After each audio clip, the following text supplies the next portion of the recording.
Hey Ginger, that's Hey good to see you. Ryan, Good to nice see to you. nice to see you. I'm excited about coming to Austin. Well, we're very excited to have you come to Austin. And you're going to be leading our annual conference on November 2nd. And the title is Passionate Living, Unleashing the Capacity for Intimacy in Modern Group. As I understand, it's going to be a day-long conference. And then you'll be offering a training group on that Sunday, November 3rd. And I Hmm. wondered if you could just tell us a little bit about what to expect, about the format of both the conference and the training group. Sure. Yeah. So basically on Saturday, we're going to do a little bit of loose kind of didactic work. So I'll have a keynote PowerPoint, introduce some concepts that have been helpful to me in my work. Um, there'll be a lot of interactive back and forth. I like to have kind of a casual conversation and kind of my lecture style, if you will, or teaching style. And then in the afternoon, we'll do a demo group, and then we'll take questions and answers, and throw some ideas around and see how people are interacting and working with the ideas. And then we'll have a wrap up. And then on Sunday, I'm really open to whatever the group wants to do. So I'll kind of follow the energy of the group and hopefully make it a very productive and fun day for them. So that's what I'm looking forward to. Sounds great. On the Sunday consultation group, who do you want to come to that? Is it for experts or beginners, or do you want to mix? What kind of showing would you like? I'd love to have a mix. I think groups are more fruitful and substantive when they have a diverse group of people. So I think people at all levels and desire of learning, come, welcome. I think it will make our day more rich and enjoyable. So Great. I'm going to make a note that the early bird sales start September 3rd. We expect the training group to sell out. And so I want to just tell all attendees, if you want to get in, be ready to sign up right on September 3rd. Um, sounds like I'm a rock star. Hardly that, yeah, but yes, yeah, I'll take it. be ready, just like Ticketmaster, like Ah, you're the big show for okay. AGPS. Okay, sounds good.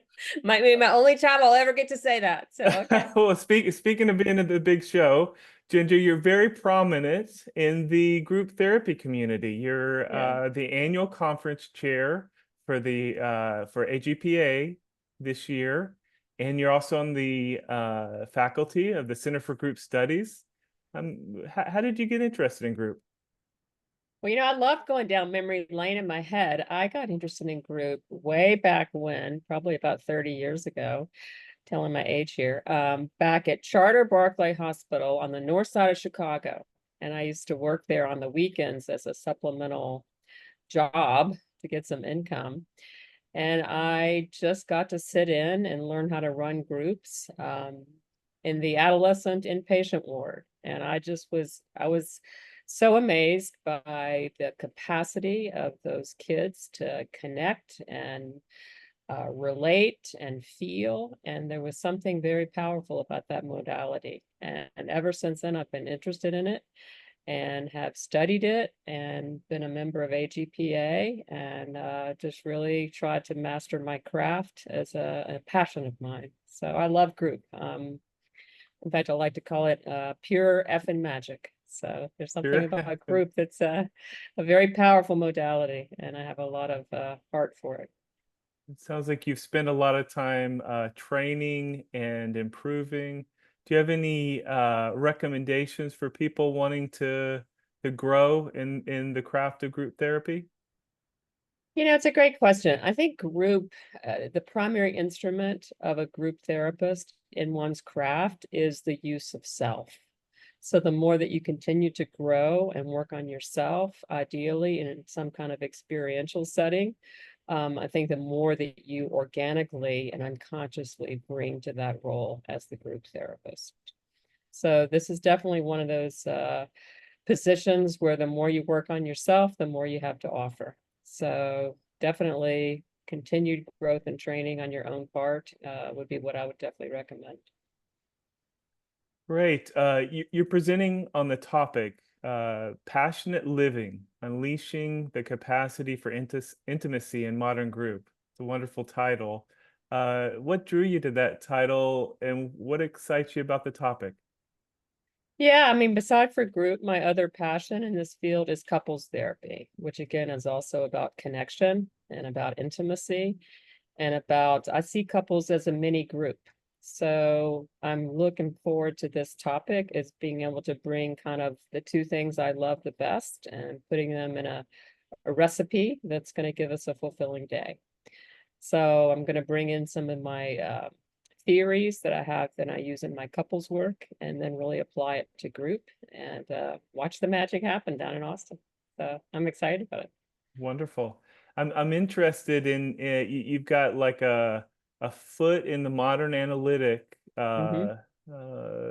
world and then a foot in the relational life couples therapy world. Correct. Yes. Yeah.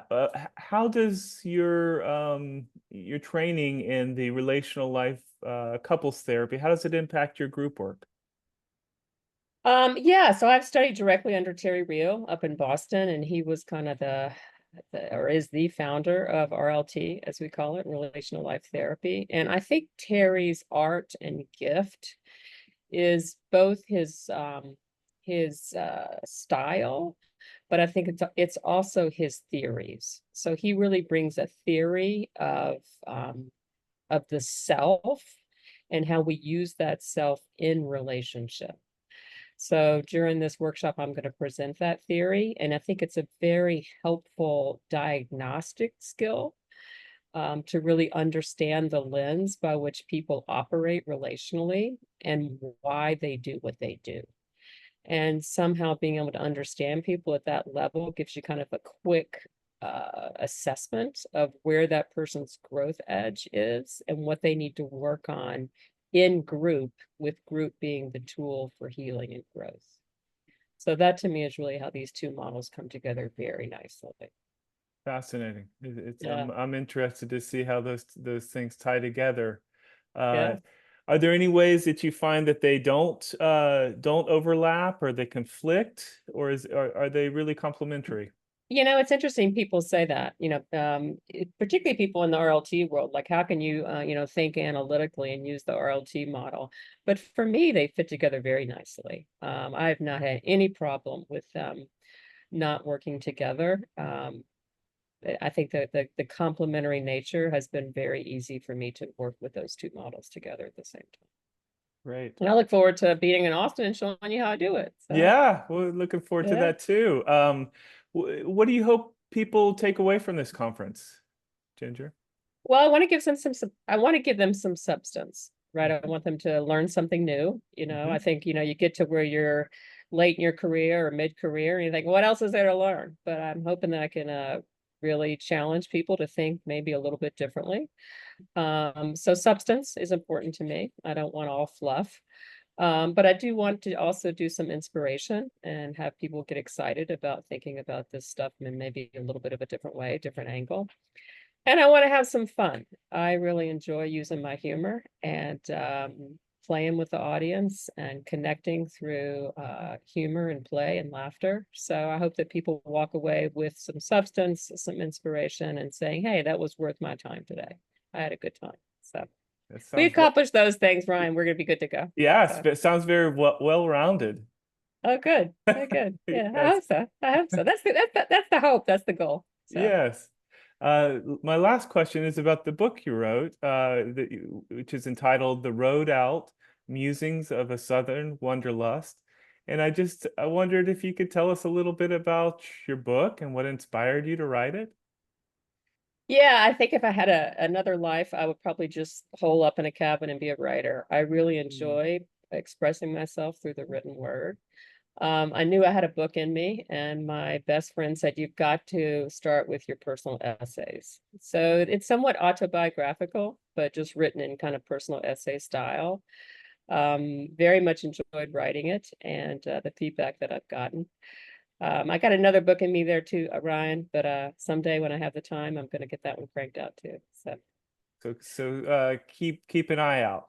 Yes, yes, yes, yes. We'll see. We'll see when I find the time to make that happen. But no, I do enjoy writing a lot, and it was something that I definitely wanted to do in my lifetime. Wonderful. Yeah. Well, thank you so much for taking the time here. It's been a pleasure talking with you, Ginger, and we're super excited that you're going to be joining us in Austin on November 2nd and 3rd. Well, thank you, Ryan, and I'm super excited too. So it'll be a great time. Great.